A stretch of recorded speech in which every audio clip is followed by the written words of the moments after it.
Praise the lord and happy morning. ఎలా ఉన్నారు మీరందరూ? బాగున్నారా? ఈ రోజు నుంచి మనం సామెతల గ్రంథంలోని ఒక్కొక్క అధ్యాయాన్ని మనం ప్రతిరోజు ధ్యానించబోతున్నాం. ఈ సామెతలు సొలొమోను రాశాడు. సొలొమోనుకు దేవుడిచ్చిన జ్ఞానం ఎంత గొప్పదంటే ప్రపంచంలోనే అత్యంత తెలివైన వ్యక్తిగా సొలొమోను పేరు సంపాదించాడు. ఈ లోకంలో జీవిస్తున్న మనకి మన సొంత జ్ఞానం కన్నా దేవుడి జ్ఞానం చాలా అవసరమండి.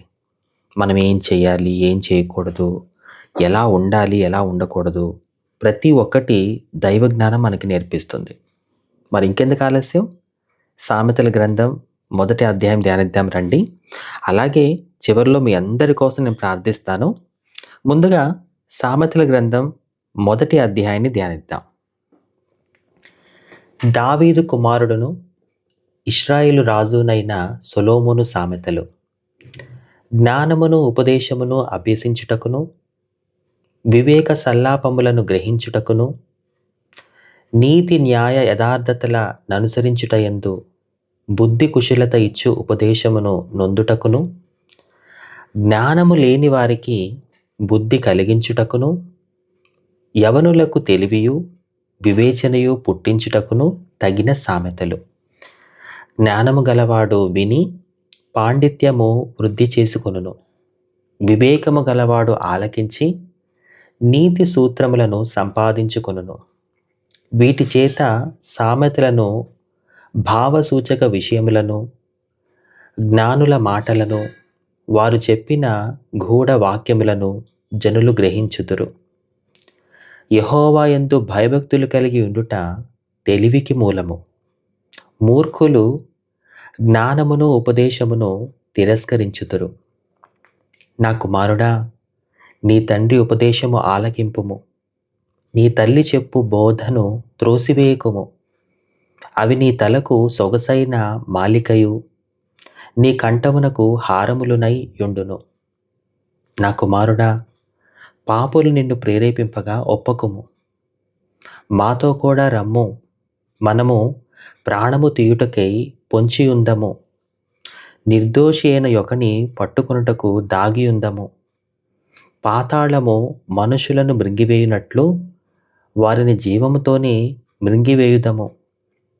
సమాధిలోనికి దిగువారు మృంగుపడునట్లు వారు పూర్ణ బలముతో నుండగా మనము వారిని మృంగివేయుదము రమ్ము అని వారు చెప్పునప్పుడు ఒప్పకుము. పలు విధములైన మంచి సొత్తులు మనకు దొరుకును. మన ఇండ్లను దోపుడు సొమ్ముతో నింపుకొందము. నీవు మాతో పాలివాడివై ఉండుము. మనకందరికిని సంచి ఒకటే యుండును అని వారు నీతో చెప్పుదురు. నా కుమారుడా, నీవు వారి మార్గమున పోకుము. వారి త్రోవల యందు నడవకుండా నీ పాదము వెనుకకు తీసుకొనుము. కీడు చేయుటకై వారి పాదములు పరుగులెత్తును. నరహత్య చేయుటకై వారు త్వరపడుచుందురు. పక్షి చూచుచుండగా వలవేయుట వ్యర్థము. వారు శ్వనాశనమునకే పొంచియుందురు.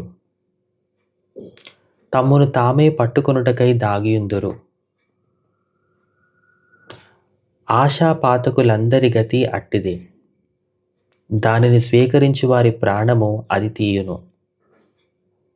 జ్ఞానము వీధులలో కేకలు వేయుచున్నది, సంత వీధులలో బిగ్గరగా పలుకుచున్నది. గొప్ప సందడి గల స్థలములలో ప్రకటన చేయుచున్నది. పురద్వారములలోను పట్టణములోను జ్ఞానము ప్రచురించుచూ తెలియజేయుచున్నది. ఎట్లనగా, జ్ఞానము లేని వారలారా, మీరెన్నాళ్ళు జ్ఞానము లేని వారుగా ఉండగోరుదురు? అపహాసకులారా, మీరెన్నాళ్ళు అపహాస్యము చేయుచూ ఆనందింతురు? బుద్ధిహీనులారా, మీరెన్నాళ్ళు జ్ఞానమును అసహించుకొందురు? నా గద్దింపు విని తిరుగుడి, ఆలకించుడి. నా ఆత్మను మీ మీద కుమ్మరించుదును, నా ఉపదేశమును మీకు తెలిపెదను. నేను పిలువగా మీరు వినకపోతిరి, నా చేయి చాపగా ఎవరునూ లక్ష్యపెట్టకపోయిరి. నేను చెప్పిన బోధ ఏమియు మీరు వినక త్రోసివేసితిరి. నేను గద్దింపగా లోబడకపోతిరి. కాబట్టి మీకు అపాయము కలుగునప్పుడు నేను నవ్వెదను.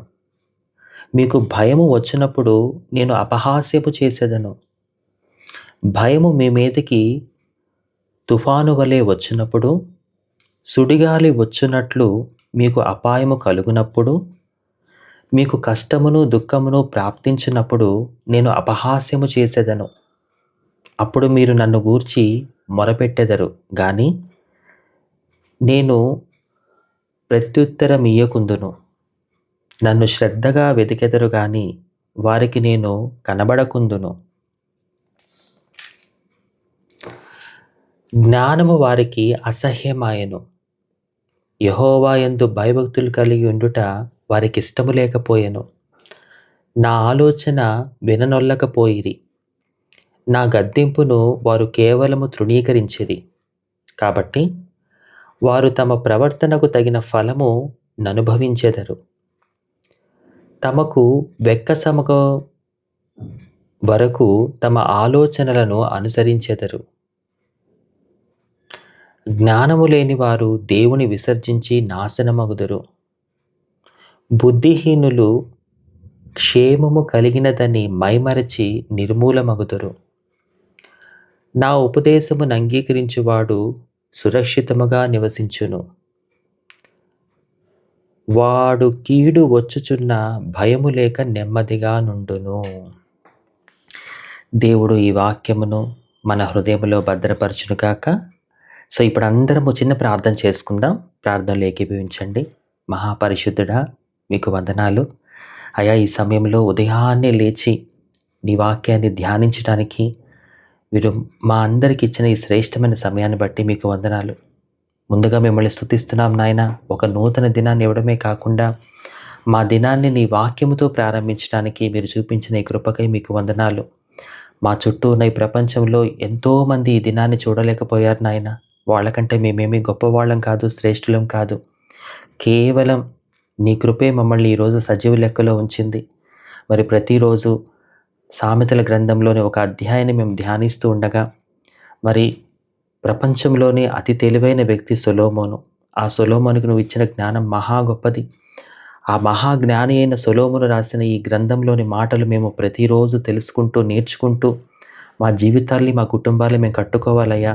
మేము ఏం చేయాలి, ఏం చేయకూడదు, ఎలా ఉండాలి, ఎలా ఉండకూడదు, సమస్యలు వచ్చినప్పుడు నువ్వు ఇచ్చిన జ్ఞానంతో ఎలా వాటిని జయించాలి, ఇవన్నీ కూడా నీ వాక్యం ద్వారా మాకు నేర్పించండి. నీ బిడ్డలందరూ ఎంతో శ్రద్ధగా మరి ప్రతిరోజు ఉదయాన్నే లేచి ఈ వాక్యాన్ని వినేలాగా వాళ్ళలో ఆసక్తిని రేకెత్తించండి. మా జీవితాలు బాగుపడాలి అన్నా, మా కుటుంబాలు కట్టబడాలి అన్నా అంతా నీ వాక్యంలోనే ఉంది నాయన. నీ వాక్యము మేము ఎంతగా శ్రద్ధగా విని ఆ వాక్యాన్ని మేము ఎంతగా ధ్యానిస్తూ దాని ప్రకారం జీవిస్తామో అంతగా జీవితంలో అన్ని విషయాలు మేము వర్ధిల్లుతాం తండ్రి. కాబట్టి ఎవరెవరైతే ఈ సమయంలో ఈ వాక్యాన్ని ధ్యానించారో వారందరినీ పేరు పేరున జ్ఞాపకం చేసుకురండి. వాళ్ళ దినాన్ని వాక్యంతో ప్రారంభిస్తున్నారు కాబట్టి మీ కృపా కాపుదల వారికి, వారి కుటుంబానికి తోడుగా ఉంచండి. ఈరోజు వీళ్ళందరూ చేస్తున్న పనుల్లో మీరు విజయాన్ని దయచేయండి. ఒకవేళ ఎక్కడికైనా ప్రయాణం చేస్తుంటే ఆ ప్రయాణంలో మీరు తోడుగా ఉండండి. వాళ్ళు చేస్తున్న సమస్త కార్యాల్లో మీ కృప దయచేయండి. పరిచర్య చేస్తుంటే పరిచర్యలో మీరు దీవించండి.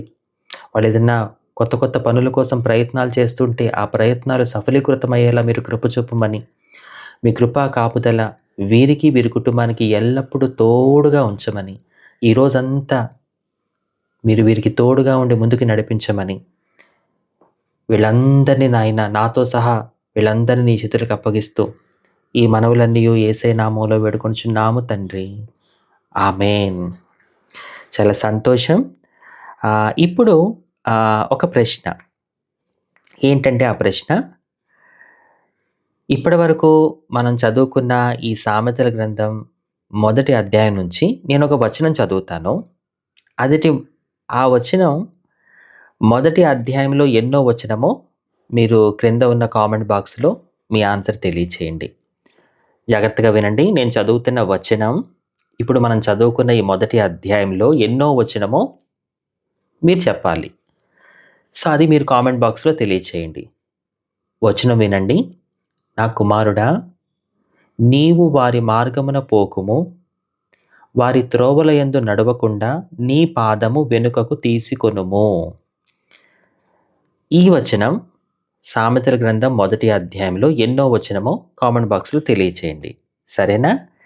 నా ప్రయత్నం వల్ల ఒకటే, మిమ్మల్ని అందరినీ దేవుడు వాక్యానికి దగ్గర చేసి మీరు మీ కుటుంబాలకి, మీ చుట్టూ ఉన్న వారికి ఒక ఆశీర్వాదకరంగా మారాలి అనేది నా ఆశ. మరి ప్రతిరోజు ఇలాగే ఈ సామెతల గ్రంథం నుంచి ఒక అధ్యాయం చదువుతూ ఉండగా మీరందరూ ఉదయాన్నే 5 గంటలకు లేచి శ్రద్ధగా దేవుని వాక్యాన్ని విని ఆయన మీకు ఇవ్వబోయే మెండైన ఆశీర్వాదాలు పొందుకోవడానికి, ఆత్మలో బలపడడానికి మీరు సిద్ధంగా ఉంటారని నేను ఆశిస్తూ ఉన్నాను. దేవుని కృపా కాపుదల ఈరోజు మీ అందరికీ తోడుగా ఉండును గాక. May God be with you always.